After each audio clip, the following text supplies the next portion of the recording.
Olá, ouvinte, seja bem-vindo a mais um programa sobre Galeria do Terror. Eu sou a Angélica.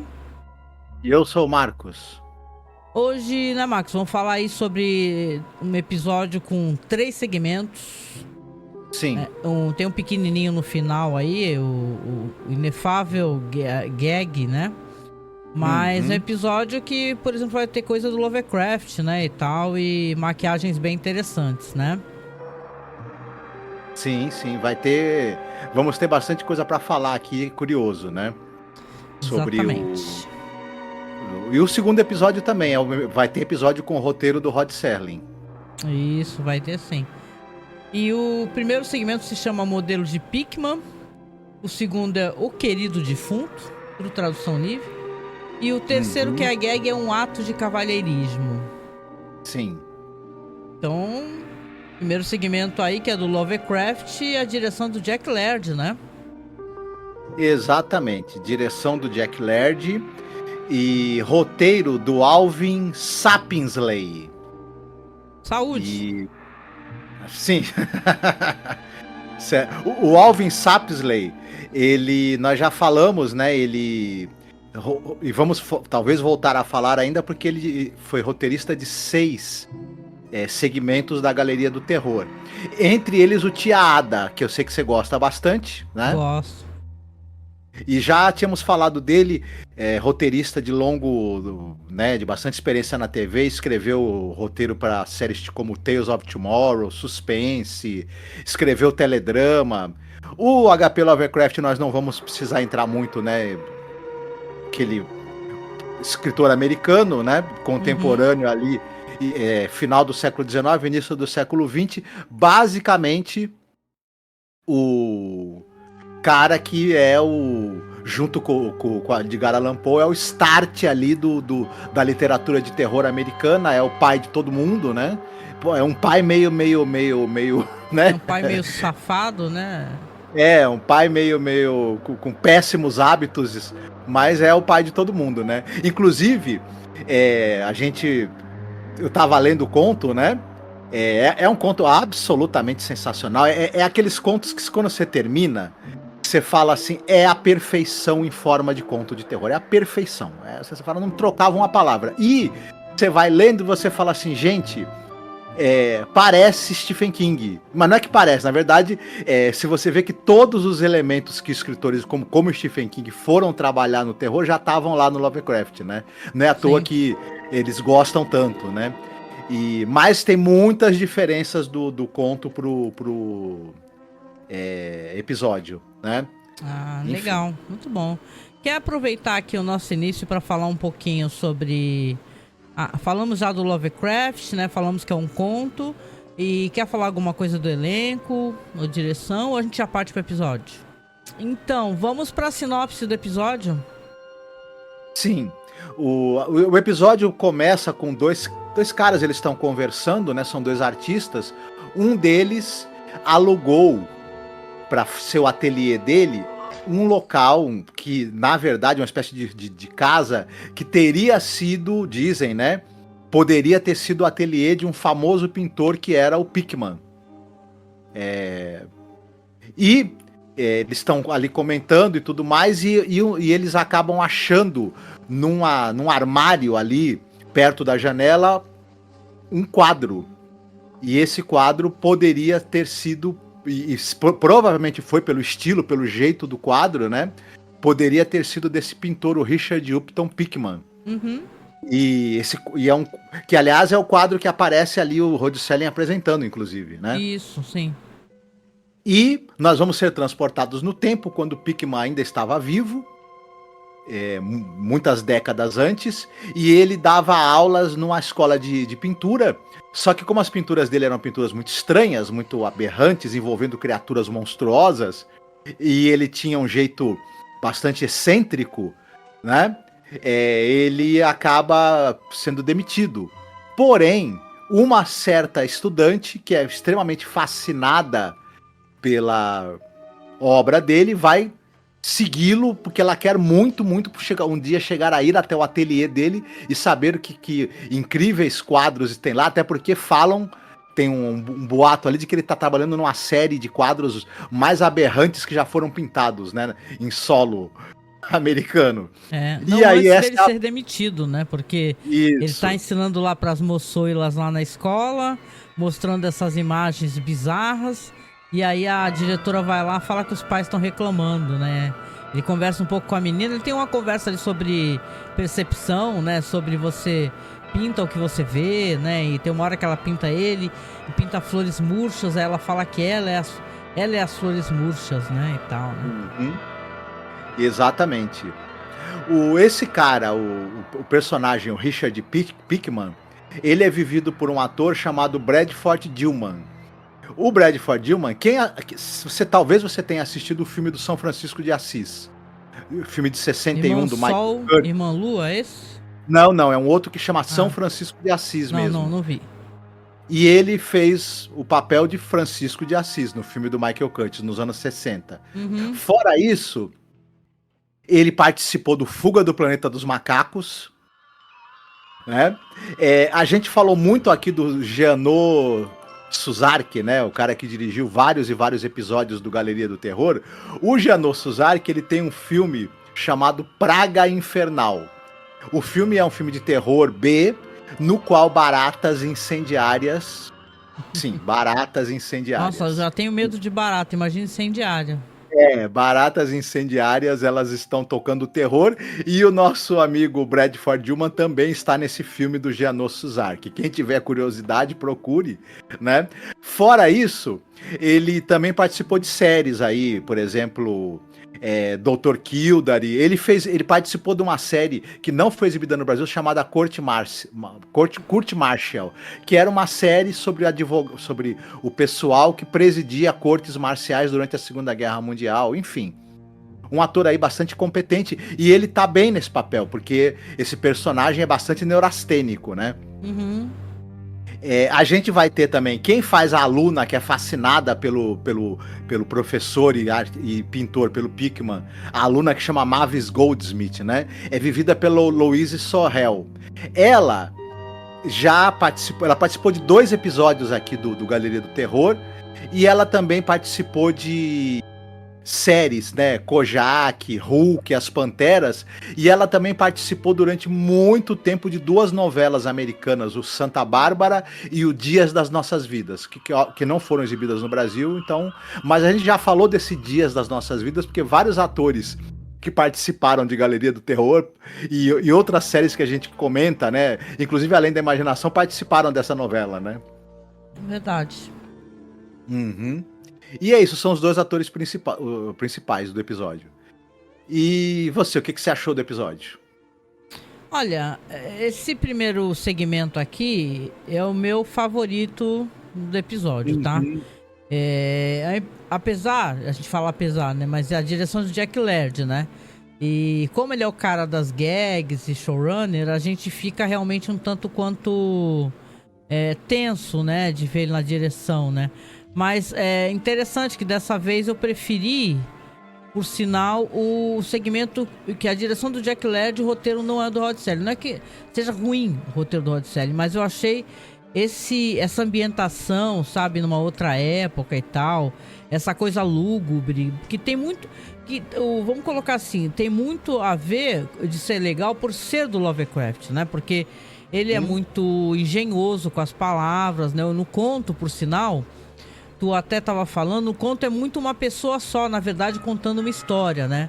De um cara que ele conheceu, de quando ele chegou no estúdio desse cara, do que ele viu. Aqui eu acho que é uma adaptação que ficou muito boa também. E é bem difícil adaptar Lovecraft, né, Marcos? Porque você tem aqui uma história que ele coloca essas questões, ele coloca uma mulher que é visivelmente infeliz, que ela é uma moça da alta sociedade, mas ela quer casar com esse cara, que é um cara pobre. Vai atrás dele no restaurante, não, numa casa de chá lá, né? E ele dá o fora nela, mas ela resolve seguir ele. Por quê? Porque o quadro que ele esqueceu na escola revela o local onde ele mora, né? Que ele falava que ele pintava o que ele via. Então, quando ela mostra lá pra um parente, lá ele fala, mas isso daí é a perspectiva de tal janela, né? O cara tem memória fotográfica, né? E aí sim, porque o episódio, a atenção toda do episódio tá focada nisso, né? Ela vai de uma maneira né? Meio assim, sei lá, sem cuidado nenhum, Impetuosa. né? Ela é impetuosa. Ela vai pra um bairro que é um bairro meio esquisitão, vai atrás desse cara lá e vai entrar não no estúdio, mas vai entrando no prédio e vai chamando. Só que ela vê um prédio muito escuro, né? Ela vê tudo escuro, um ambiente estranho e tal, e vai se adentrando até chegar no estúdio dele, né? E vamos lembrar aqui que ele falou várias vezes pra ela nunca ir, né? Atrás dele. Não ir porque certas coisas ela não poderia ver e tal. E o tio dela, que eu acho que é tio dela, fala que nessa localidade existiam túneis. Essas casas antigas têm túneis abaixo das casas, até por causa dos corsários, por causa da época de bruxas, etc. E fatos estranhos acontecendo nesse ambiente, né? Você vê que se sabe ali que parece que monstros ou alguma coisa estranha estava aí, né? Nesse local. Sim, e é interessante que quando a gente compara com o conto, o Lovecraft ele cria uma mitologia toda para esse conto do Pickman. Então tem essas criaturas aí estranhas, né? Que elas são uma mistura de pessoa com cão, ela tem casco, são meio que tirada de representações de demônios medievais, de certa maneira, né? Sim. E aqui também a gente vê já logo essas criaturas retratadas nos quadros do Pickman, né? Isso, sempre tem criatura carregando pessoas, né? Como se eles atacassem mulheres e também fossem carnívoros, como se fossem ghouls, né? Eles comessem as pessoas também, né? Isso. E tem uma coisa também que a gente esqueceu de falar que eu acho que é importante pra história, porque nessa versão tem esse dado, que nunca ninguém vê o Pickman sem luvas. Ele sempre está de luvas. Depois a gente vai ver por quê, né? Que ele está de luvas. Exatamente. Tem essa coisa de que fala isso no episódio e no conto também, que esses seres também eles podem gerar filhos, né, com as mulheres que eles sequestram, e depois eles educam essas crianças. Nossa, no que conto bizarro. também fala isso, né? Educam para os hábitos alimentares deles e também para outras coisas. Então é um negócio que é muito sinistro mesmo. Olha lá, tô passando agora aqui a cena de um desses seres com uma mulher, né, desmaiada no colo, né? Isso é muito bizarro, né? Essa questão que pode até ser sexual, né? Mas pra gente poder até comentar, né, o desfecho desse episódio, ele, quando vê ela lá, ele fica desesperado, né? Ele fala, eu pedi muitas vezes pra você não vir aqui. Aí vai entrar uma criatura. Eu queria até dar um foco nessa criatura, porque, cara, eu não pesquisei os dados, mas é impressionante quanto que é bem feita a maquiagem, sabe? A roupa que tá vestindo essa pessoa. Porque, cara, é inacreditável que ninguém nunca falou dessa maquiagem toda e tal, dessas máscaras corporais. Meu, é impressionante, é uma coisa peluda, sinistra, com os olhos vermelhos, orelhas pontudas. É claro, é muito parecida, de certa maneira, com o quadro que ele colocou, sabe? E, sim, gente, é assustador, se movimenta pra caramba, grunhe, né? E ela tá lá, é claro, ele vai defender a moça, né, desesperadamente, né? Ele vai defender a moça e lutar com a criatura. Quando ele tá lutando, inclusive a luva dele cai, né? E você vê que a mão dele tá meio se transformando numa garra também, né? E ele fica desesperado, ele começa a lutar com a criatura. Aí quando ele tá lutando, pede pra ela correr, inclusive. Aí ela corre, né? Ela percebeu que fez uma grande besteira de ir lá, né? E a criatura pega o cara e leva ele embora, o Pickman. Desce com ele, né? É um episódio, assim, que eu gostei. Inclusive, eu gostei do desfecho, né? Que é uma boa história de terror, né? Aí depois até te pergunto pra tu falar as diferenças do conto. Mas aí no final, quando você vê que, por exemplo, ela vai aparecer com o tio lá de novo, né? Pra pegar as obras de arte, né? Parece que as obras de arte estão todas perdidas. Por isso que eles estavam comentando no começo que valia muito dinheiro uma obra de arte dele, né? Então o resto das obras ficaram com ela, que ela levou pra ela porque ela era apaixonada por ele. Mas, quando os caras estão lá, de novo, volta pra época mais atualizada, eles estão lá e começam a explorar esse estúdio e ver que embaixo tem esse porão. Porque assim, aquele era o antigo estúdio do Pickman, que ninguém sabia que existia. E eles veem um local tampado. Aí tem uma ideia genial, né? Só que não, né? Genial. De falar assim, o que tem isso aqui? Será que tem uma coisa aqui embaixo? Começam a bater e abrir. E conforme eles estão batendo, aparece a face do monstro. Cara, Isso. é muito sinistro o final desse episódio. No conto tem um poço, né? Em algum local do ateliê do Pickman tem um poço. E é de lá que as criaturas sobem. E o Pickman expulsa as criaturas atirando, né? Ele usa um revólver e tudo mais. Você falou da maquiagem, ela é realmente impressionante e interessante. Você não tem tantas entradas assim no audiovisual de contos do Lovecraft. Você tem alguns filmes e tudo mais. E poucos e vários ruins, em detalhe. É mó difícil adaptar Lovecraft, né? E você não tem muitas representações de criaturas Lovecraftianas. Ainda mais, né, na época que esse episódio foi feito, ainda nos anos 70, né? Você tinha o quê? Você tinha algumas coisas já, o Die Monster Die, né? Isso. Por exemplo, você já tinha tido o filme do Roger Corman lá, do Castelo Assombrado, né? Que mas uma criatura inteira, assim, um corpo todo, assim, bem feito, assim como é nesse segmento, é impressionante. Sim, exatamente. É uma criação de um maquiador chamado John Chambers. E esse cara, ele tinha bastante experiência. Primeiro porque ele trabalhou em todos os filmes do Planeta dos Macacos. Aí, pronto. Que é pra quem não sabe, escutem nosso podcast, né, sobre, que a gente fez há anos atrás. É o maquiador lá que fazia a maquiagem prostética, inclusive, o cara virou referência, entendeu? O cara ressignificou o que é o uso de maquiagens e de máscaras, né? Tanto que o prêmio do Oscar existe também muito por conta disso, né? Esse Oscar de maquiagem, etc. Isso, teve um filme do Dick Tracy pra televisão, ele também fez a maquiagem, que né, você precisava ter os inimigos do Dick Tracy, eram todos, né, tinham caras todas deformadas. Esse cara trabalhou em bastante coisa, ele também trabalhou no Blade Runner, por exemplo, jamais pro final da carreira dele. Ele foi um dos criadores da maquiagem do Fantasma do Paraíso, também tem podcast nosso. Olha só referência boa, hein? Só vi coisa boa. Por que ninguém fala dele? Porque esses caras que fazem maquiagens fodas, né? Pra terror e pra fantasia, eles são glorificados, né? Muito, e com razão, né? Por que ninguém fala do John Chambers? Porque é inacreditável o que ele fez com o monstro aqui. É inacreditável. Para um segmento de Galeria do Terror. Deveria ter um museu, né? Galeria do Terror de monstros que aparecem junto com os quadros, né? Seria muito legal.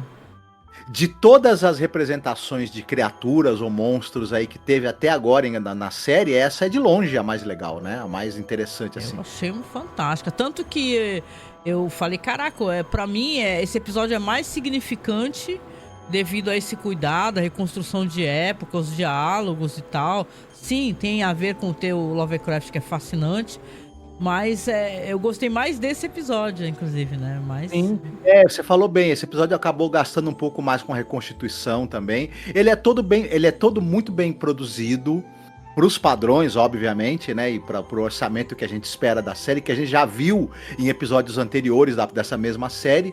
Então ele é muito bem produzido e acaba sendo um terror eficiente, né? E dessa vez a série ela abraça o terror mesmo, inclusive com monstro, né? Aparecendo, enfim, aparecendo completamente na série, né? Você já teve o outro episódio baseado em ideias, né, do Lovecraft e tudo mais, mas que caia mais pro humor. E esse aqui é um episódio de terror. E mais pra frente vai ter o Cold Air também, né? Que é mais uma adaptação do Lovecraft também, né?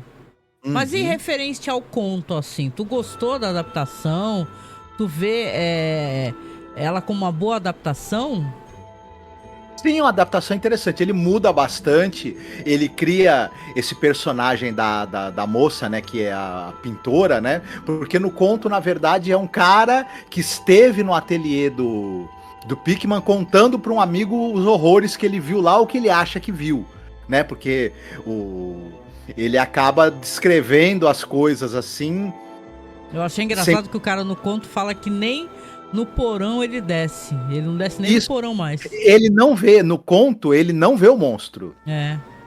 Ele vê as representações, ele descreve com muitos detalhes os quadros que o Pickman faz, descrevendo esses monstros, né, essas criaturas terríveis, e em um determinado momento ele escuta o Pickman ter um embate, né, no outro cômodo, inclusive atirar em alguma coisa. E o Pickman volta depois todo amarfanhado, com a arma na mão, visivelmente tendo disparado várias vezes, mas o próprio cara que tá contando, ele não vê as criaturas. Aqui não, aqui a moça, ela vai ver a coisa, né? Esse Pickman do conto, ele é uma pessoa muito menos em si mesmada, né? Porque esse aqui, ele é meio turrão, né? Não quer falar com ninguém, tal, não quer visita e tal, mas eu achei bom pra caramba mesmo, assim, foi Não, é bem legal, um segmento bem legal. Fantástico, né, esse daí, né? Isso, os dois atores, tanto o Bradford Dillman quanto a Louise Sorel estão muito bem também, estão entregando bastante, então é um episódio bem interessante, melhor episódio dirigido pelo Jack Laird até agora, inclusive. É verdade, né? Não dá muito pra perdoar ele, porque no finalzinho ele ainda vai dar um jeitinho de dar uma cagadinha no episódio, né? Uma besteirinha final, assim, né?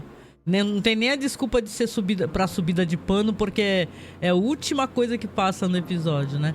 Mas vamos falar do próximo, então, do próximo segmento? O próximo aqui é The Dear Departed, é tipo... seria o querido defunto, né? Isso. Um querido que partiu, algo assim do gênero, né? Esse episódio aqui, como eu falei, é roteiro do Rod Selling, baseado numa história da Alice Mary Shringing, tá? Isso. Dirigido pelo Jeff Corey.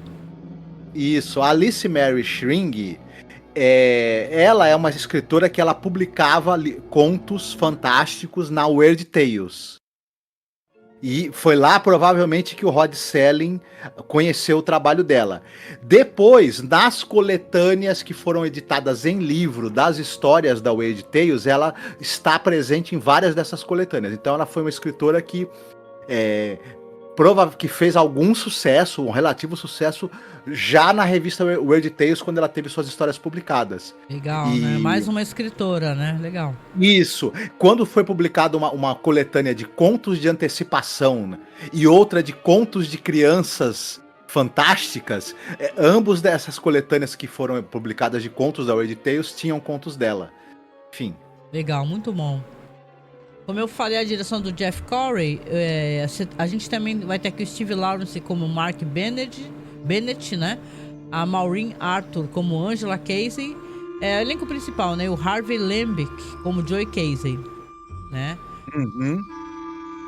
Exatamente. Legal.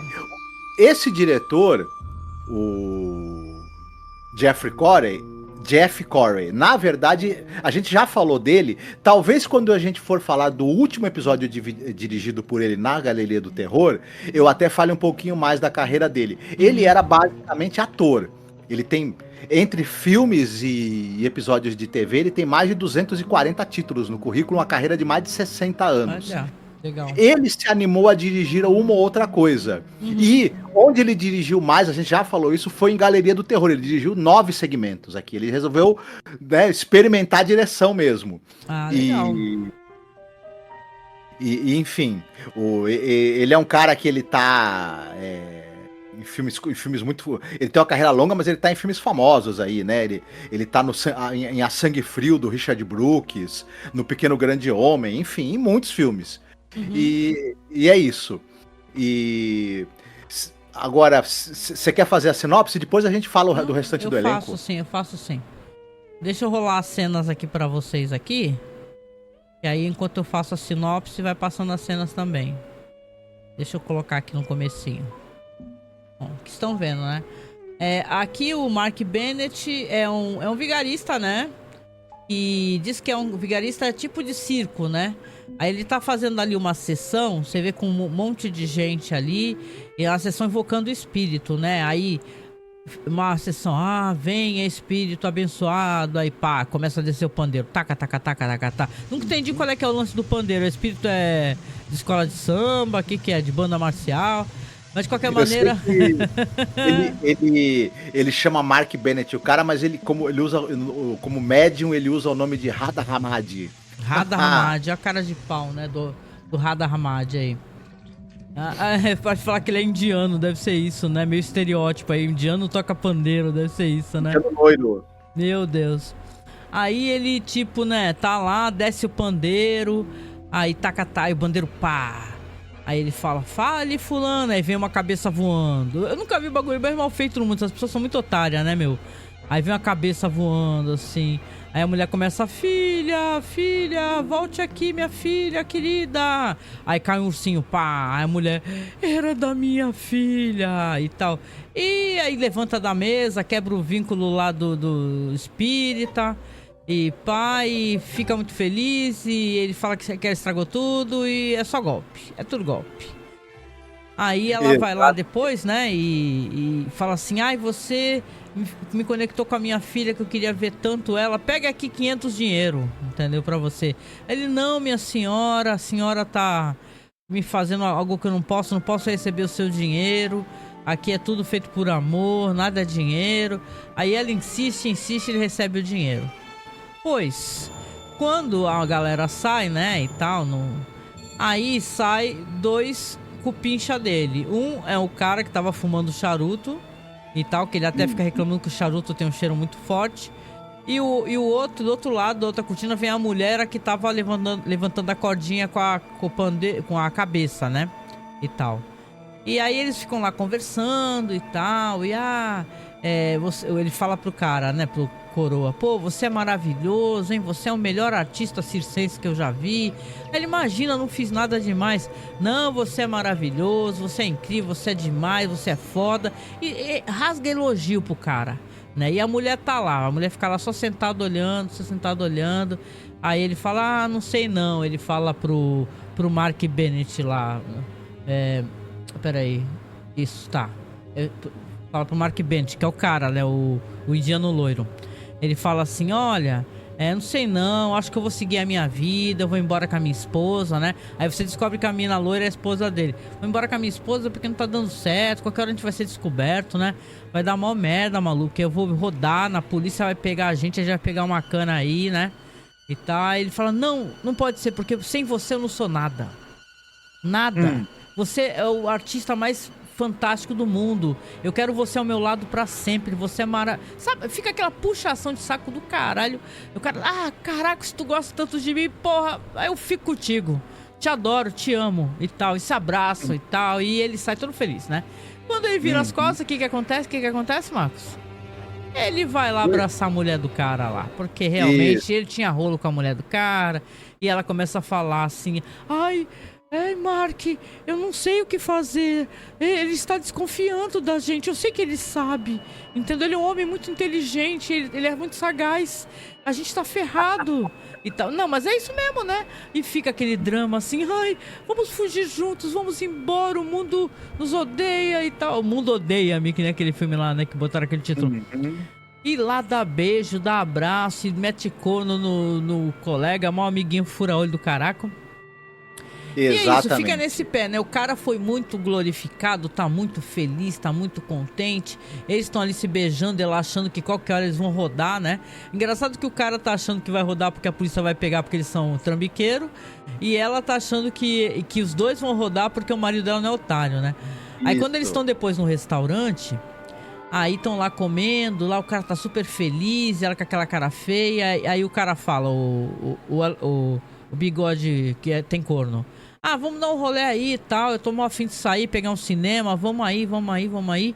Aí ela fala, não dá, tô com dor de cabeça. Aí o outro cara fala, o indiano loiro, fala, que é mentira, loiro porra nenhuma, nem indiano. Fala assim, não, eu tenho que ir pra cá escrever um script. Script de quê, porra? Das suas mentiras? Né? Olha eu revoltar. Aí ele basicamente fica ali com aquela cara de bunda. Aí ele fala, beleza, então, né, fazer o quê? Só que, aí eu vou deixar nesse ponto. Chega um policial. Quando chega o policial, eu acho que na hora não passava nem Wi-Fi, né? dos dois Não. ali. Falou assim, caralho, fomos descobertos. Nos fudemos nessa, é certeza absoluta. Só que não é isso. É outra coisa. Eu deixo nesse pé aqui pra gente poder finalizar depois. O que você achou até aqui? Certo. Bom, falando um pouco do elenco, né? O nosso. A gente tem os três, né? Os três trambiqueiros ali, né? O Mark Bennett, o Hada Hamad, né? Ele é vivido pelo Steve Lawrence. O Steve Lawrence, ele era um comediante. Ele era um cara mais de comédia. Ele participou de séries como... A gente chegou a falar de uma série chamada de comédia famosa da TV americana chamada Laugh In. Laugh In. Então, que era uma série, era um programa de sketches de humor. E ele participou do Lucy Total, que era uma série tardia com a Lucille Ball, né? Uma das séries que ela fez, já bem mais pra frente, né? E tal. Ele também participou dos Irmãos Cara de Pau e Irmãos Cara de Pau 2000. Olha, então é ator mesmo de comédia. O cara é nascido no Brooklyn, cara, nos Estados Unidos. Uhum. Exatamente. A Angela, que é a esposa do cúmplice dele, do sócio dele, é vivida pela atriz, pela Maureen Arthur. E ela participou... A gente já falou um tempo atrás daquele filme Como Vencer na Vida Sem Fazer Força. Ela também está no elenco desse filme. Ela participou de séries como Kolchak, por exemplo, O Homem que Veio do Céu, e ela é uma Dagger Girl. Você vai perguntar pra mim o que é uma Dagger Girl? É muito simples. Você teve nos Estados Unidos várias cópias do 007. Você teve o Matt Helm e você teve o Dagger, que era um caçador de espiões também, né? Meu Deus, não faço a mínima ideia, nunca vi na vida. Esse cara era uma cópia americana do 007. Quem fazia era o Paul Monty, que fazia esse Dagger. E tinha as Dagger Girls, que nem tinha as Bond Girls. Ela também participou de um dos filmes desse espião aí, só aquele espião americano, né? O marido dela, que é vivido pelo Harvey Lembeck. O Harvey Lembeck era um ator que ele teve uma carreira muito promissora no começo. Ele tá naquele filme Inferno 17, aquele filme importantíssimo do Billy Wilder, né? Ele também tá num outro filme famoso dos anos 60, uma comédia musical, que é A Praia dos Amores. Passou na televisão várias vezes. E ele também participou de várias séries. Ele participou da série Chips, por exemplo. Ele participou daquela série Xerife Lobo. Lembra? Não. Passou na televisão. Você lembra que tinha a série do BJ McKay? As Aventuras de BJ? Não lembro. O BJ era um caminhoneiro que tinha um macaco de estimação. Não, eu lembro de alguma coisa do Clint Eastwood, mas não é nada a ver. Né? Não, era o BJ McKay. E aí tinha um cara que era um xerife corrupto, incompetente, que era o Xerife Lobo. Ele aparecia na série do BJ McKay. E esse Xerife Lobo era vivido por aquele ator, o Claude Rains, que ele era o... Não era Claude Aiken. Não tô lembrado exatamente o nome dele, que é o psiquiatra do Psicose. E o ator lá do The Monsters Are Due to Maple Street, lembra? Então, esse cara fazia o Xerife Lobo na série do BJ e depois ele ganhou a série dele. E o nosso ator aqui, o Harvey Lembeck, também participava dessa série. E é isso, né? Pra falar do elenco. Legal, né? Mas tu quer contar o finalzinho aí do que acontece? O que acontece é o seguinte. Ele tava lá... foi atravessar a rua porque ele foi comprar cigarro, não é isso? Ou isso ou foi no cinema, uma parada assim. E eles não quiseram ir junto. Não, eles tinham concordado em ir no cinema com ele. Meio a contragosto, mas tinham concordado. Só que ele vai atravessar a rua pra comprar alguma coisa. Não sei se ele foi comprar doce, foi comprar cigarro, alguma coisa, mas morre atropelado. Aí a policial chega lá pra falar, você é fulano de tal, não sei o quê. Pois é. O que aconteceu? Seu marido foi atropelado. Aí ela faz a maior cara, assim, realmente, de susto e de tristeza, né, e tal. E o cara também, né? E pá, né? Não, e assim, eles começam, né, Marcos, a Resolver continuar os golpes, né? Isso. Só que dessa vez sem esse cara que realmente parece que era um artista circense bom, né? De mexer com fiozinho, etc, né? Isso. Ele conseguia fazer esses truques todos que simulavam a aparição de espíritos, né? Nas sessões ali de espíritas que eles faziam para arrancar dinheiro dos ricaços. Ele conseguia fazer os truques. Então agora, sem ele, eles ficam pegando a parafernália que ele usava para tentar fazer os truques. Eles vão tentando, né? E mais do que isso, ela começa a fazer tudo errado, né? Isso. A mulher, né? Isso, eles não têm a manha de fazer do mesmo jeito que o personagem lá, que é o Joe Casey fazia, né? Enfim, mas mas eles vão cometendo os erros ali, mas vão tentando consertar, vão tentando enrolar o pessoal, né? Só que numa dessas sessões, quem que resolve aparecer? A gente vai vendo a fumacinha do charuto, né? Porque eles falam esse cheiro de charuto. Já falei que não pode ter charuto aqui, senão o espírito não vem. Isso, mas na verdade era o charuto do morto, do fantasma, do Joe Casey. E ele vai aparecer pra eles, né, na sessão, e ele fala o seguinte: meus queridos, eu adoro vocês e vou ficar com vocês agora pra sempre. Não, ele fala assim: você falou que me adora, você falou que eu sou tudo pra você, que não quer que eu nunca mais saia do seu lado. Pode ficar tranquilo que agora eu vou ficar pra sempre. Ou seja, não estão com encosto, poltergeist. Então. Isso. A gente começa a desconfiar também. Eu fiquei com essa desconfiança. Se o fantasma não era ele também que estava fazendo os truques darem meio errado, de certa forma, talvez. Meio que numa forma de atazanar os dois também. Será? Bom, de qualquer maneira, né? Eu tô até botando umas ceninhas aqui pro pessoal poder ver, né? Eles vão ficar com esse encosto aí agora, né? Não tem o que fazer, né? Não tem o que fazer. Mas assim, interessante pra mim, esse segmento, apesar de ser do Rod Serling, que a gente adora o Rod Serling, meu Deus, né, cara? É inferior, cara. Não por ser o Rod Serling, mas sim porque é muito mais climático pra mim o outro, né? Aquele negócio... É apavorante aquela cena daquele monstro, quando esse monstro aparece. Eu imagino na época, né? Que saiu na televisão, que saiu pra televisão, como é que foi ver aquilo pras crianças, né? Caso os adultos deixassem as crianças assistir. Pô, isso aí é matéria de pesadelo, cara. Impressionante, né? Mas esse aqui é legal e eu gosto de ver golpista se ferrar, né? Quem é que não gosta, né? Mas é muito mais sinistro o primeiro segmento aqui. Esse aqui, quando aparece a cabeça dele toda verde, né? Realmente é legal, é legal. Mas é meio assim, sabe? Aquele lance de, se ferrou, malandro, né? Isso, ele tem um plot twistzinho, assim, divertido, mas assim, ele não tem nada que a gente costuma ver, né, das coisas do Rod Serling, né? Não tem as características ali. É um excelente desenvolvimento de personagens, diálogos muito... Os diálogos não são ruins, óbvio, eles são bem escritos, né, e tudo mais. Sim. Mas tá longe de ser... Ele ficou mais com cara daquelas episódios meio que no fim é uma espécie de piada, né? É que assim, né, em Galeria do Terror, gente... Quando eu falo, sempre recomendo que vocês escutem nossos podcasts. Em Galeria do Terror é uma coisa, tem bastante gag. Mas em The Twilight Zone, maior parte, gente, dos episódios de comédia não são bons. Mesmo assim, acabam não sendo episódios bons.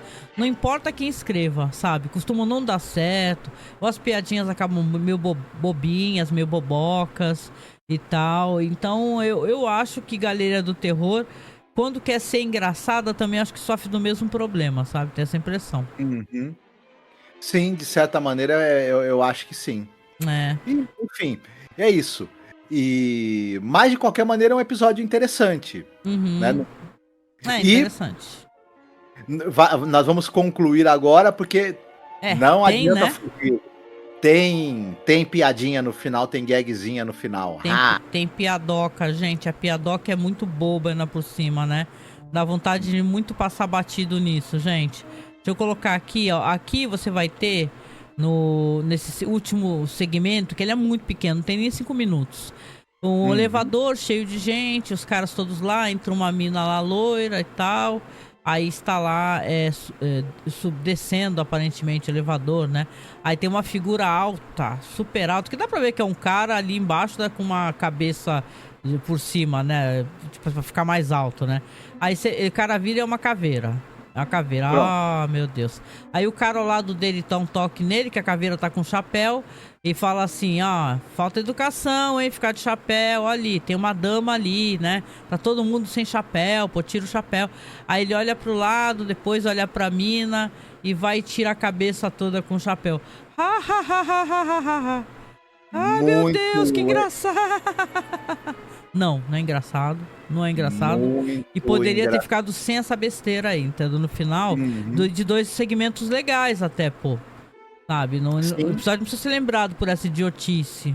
Pelo que a série tem de ruim, sabe? Então, olha, não vale o tempo que eu levo pra colocar no banner, que me dá trabalho, quando tem gag, de eu ficar botando os quadrozinhos com cenas de gag, né? Mas é isso. Fora isso, né? Aquela pergunta fatal, né? Seu segmento favorito e por quê? Sem dúvida foi o Pickman's Model, né? O primeiro. E por quê? Primeiro porque eu gosto, né, dos contos do Lovecraft, e eu achei que essa é uma adaptação interessante e me surpreendeu. Assim, até porque também tem essa questão toda da maquiagem bem bacana que o John Chambers fez. Enfim, gostei desse episódio, bastante. Legal, concordo contigo, também gostei pra caramba, sou fascinada, né, por obras que adaptam Lovecraft, literatura, como você falou, Stephen King, ele bebe muito dessa fonte, e ele faz muito bem quando ele bebe dessa fonte, então, e vários autores, não somente ele, obviamente, mas que nem eu falei, a gente tem em Masters of Horror, por exemplo, que a gente gravou um especial de 2 programas, né, dessa série americana. Tem um segmento que é aquele sonhos... como é que é? Sonho na Casa das Bruxas. Acho que é isso. Sonhos na Casa das Bruxas. É bem fraquinho. Então, pra vocês verem como é difícil adaptar Lovecraft, entendeu? Que Lovecraft, ele não descreve as coisas. Às vezes você tá lendo conto, né, Marcos? Ele não descreve o que ele tá vendo. Né? É tão indescritível que não sei o que lá, que bababá, meu pelo arrepiou. Ele faz o Lovecraft, ele faz uma grande sacanagem, que é, primeiro, que normalmente a história está sendo contada por terceiros, quando ela já aconteceu, e ele evita descrever detalhadamente as coisas, ou ele descreve de maneira indireta, e ele planta uma ideia na sua cabeça. Ele faz você fazer o quadro do que é aquela coisa. E porque eu acho que ele, enquanto escritor de horror e dessas coisas, ele chegou à conclusão que nenhuma descrição vai superar a imaginação de quem tá lendo, né? Claro. E é uma literatura que convida, né, quem tá lendo a completar as lacunas com a sua própria imaginação. E é talvez por isso que ele até hoje ele tenha tantos fãs, né? Que esse exercício, né, do texto convidar você a completar as lacunas dele é bacana, enfim, é engajante, digamos assim, para quem tá lendo, né? É verdade. Então é meio isso. Essa característica é abandonada aqui nessa adaptação, ele mostra as coisas mesmo, até porque é um outro formato, né? No audiovisual, de repente você mostrar as coisas é necessário, né? No cinema tem isso, né? Você tem que mostrar certas coisas, né? Não dá pra você falar assim, né? Não vou mostrar, imagina aí. Tem filmes que fazem isso, né? Mas aqui nesse momento achei importante aparecer esse monstro também, sabe? Muito bom. E o pior segmento, acho que não precisa nem perguntar, né? Já que ele aparece na série, tem que meter o cacete nele mesmo, né? Que é esse daí do esqueleto do elevador, né? Pelo amor... Não vou nem colocar o do Rod Serling lá dos vigaristas. É esse mesmo aí que é um horror. Ridículo. E, ai, meu Deus, você é chato. Meu, eu não suporto episódiozinho de gag. Eu acho uma besteira, entendeu? Uma besteira, é uma falha muito grande. Tanto é falha, gente, que foi retirado na 3ª temporada. É uma parada que não é pra ter. Gasta orçamento, entendeu? Porque tem que fazer as cenas, tem que elaborar as cenas. Vai chamar os atores, tu vai ter que pagar os atores. Tá, ninguém tem nada a ver com isso, a série já foi cancelada há 1000 anos, mas é uma parada que nem o Rod Serling gostava. E eu tô aqui também pra defender a visão do cara, porque era uma visão muito boa, entendeu? Pra ele pegar nessa altura da vida também ser zoado, né? E eu quero esclarecer também, porque eu acho que, não sei se o pessoal do grupo, lá do nosso grupo no Facebook, fãs de Além da Imaginação, assistem nossos programas aqui. Mas alguém fez uma publicação, que aliás é um cara muito legal, que ele tá postando lá uns drives lá com episódios, com versões dubladas. Eu particularmente não gosto, porque é sempre uma porcaria. O pessoal tenta fazer um encaixe do Blu-ray com áudio em português não remasterizado e fica horrível de se assistir. É como se você estivesse assistindo uma coisa com uma imagem maravilhosa, porque já tá em Blu-ray, só que o áudio é aquela coisa, sabe aquele crack, né, de áudio de baixíssima qualidade, TV antiga, mas ajuda muita gente que tem baixa visão, etc, então não vou questionar. Mas ele botou numa das publicações de Galeria do Terror que o Rod Serling era o responsável por Galeria do Terror. Ele não era, gente. Tem que deixar isso claro, a gente fala isso desde o primeiro episódio. O Rod Serling não era o showrunner de Galeria do Terror. Ele estava quase como um artista contratado para poder fazer alguns roteiros e apresentações, gente. Era o nome dele que chamava as pessoas. Mas ele não tinha a menor autonomia de tal. Vocês precisam entender isso, porque senão fica parecendo que, caraca, o cara tentou monetizar um negócio que não deu certo, se ferrou. E não é verdade isso. Isso aí é ele trabalhou em outras coisas. Teve aquela série que aí sim ele era a produção, ele era a mente atrás daquilo, que era aquela série de faroeste, né, que ele The Loner, né, que é uma série que ele só conseguiu fazer acho que 1 ou 2 temporadas. Aí não deu certo, realmente ele queria uma coisa mais filosófica, acabou não dando muito certo. Mas aqui em Galeria do Terror, gente, o Rod Serling ele não tinha essa ingerência, não tinha. Tanto que ele não tinha, que ele odiava a gag. E ele ficava o tempo, teve altíssimas brigas com esse cara, esse Jack Laird, devido a isso, porque o Jack Laird achava que tinha que ter gag, tinha que ter brincadeira, tinha que ter não sei o quê. E o Rod Serling achava uma idiotice você tem um segmento ótimo e depois uma piadoca, entendeu? Né? No que eu concordo com ele, de passagem. Não sei o que você acha, você também não gostou, presumo, qual que você não gostou menos, assim? Ah, não, não gostou mais, quer dizer. A gag é muito bobo, não dá, né? Destoa, inclusive, né? O outro ainda é legal, né? O dos vigaristas e tal é legal, mas a gag não dá. É isso, né? Mas é isso. É isso. Gente, obrigado por estar nos acompanhando. A gente, bem ou mal, já tá chegando na metade desse projeto. Eu quero pedir pra vocês o seguinte, porque a gente tem um trabalho de pesquisa cinematográfica no site e a gente tá até atrasando um pouco os nossos projetos, os nossos podcasts, os nossos programas. Conseguimos gravar um programa hoje, finalmente, né? Que estávamos atrasados, não teve nem a primeira gravação do ano, gente. Agora que foi a primeira que saiu. Então queria pedir para vocês primeiramente o like, inscreva-se, colabore financeiramente, porque eu vou dar uma data, um prazo aqui, gente, para você que vai colaborar ou vai se inscrever no Apoia-se, até no máximo mês que vem. Entendeu? Quem não a nossa pasta que a gente tem os episódios de galeria, etc, nós vamos deixar esse tipo de material só para quem tá nos apadrinhando e colaborando, porque senão a gente não consegue manter a pasta. É uma maneira de tentar incentivar as pessoas a doarem, nem que seja qualquer coisa, gente. Quem é que não tem 5 mangos, 10 mangos para fazer um pix, né, e tal. Não é chorar, né, mas a pasta tá muito cara pra gente manter, né? E é uma coisa que a gente faz, ó, veja bem, eu peguei todos os episódios, tá? Eu peguei os episódios, baixei, inseri a legenda, né? Legenda rádio nos episódios. Eu vou postar todos os episódios também, todas as legendas de Galeria do Terror. Então a gente tem um trabalho que a gente não... Veja bem, a gente gasta nossos recursos, né, para poder fazer o podcast, e a gente não tem retorno nem para pagar pelo menos os dispositivos que a gente usa, né? Então esse é o último mês realmente que a gente vai continuar deixando essa pasta que tem os episódios de Galeria do Terror, da série Silo e tal. E outras coisas que a gente tem, os podcasts, que tudo bem. Você pode falar assim, a pasta dos podcasts a gente não tá compartilhando e tal. Porque sim, a gente, essa pasta a gente preserva, porque na verdade é material de 15 anos de trabalho que a gente tem. Mas tudo que a gente posta, a gente pode criar, botar nessa pasta, poder criar com link, botar nas publicações. Então a gente precisa que vocês colaborem, tá? O ideal mesmo é essas colaborações mensais, se for possível, pelo Apoia-se. Por mais que o Apoia-se realmente ele retire uma parte da grana, né? Mas por Pix ajuda muito também, gente. Toda a grana que a gente recebe para ficar pagando a pasta, para tentar melhorar a nossa vaquinha, que a nossa vaquinha não teve mais nenhuma colaboração, a nossa vaquinha da nossa webcam, né?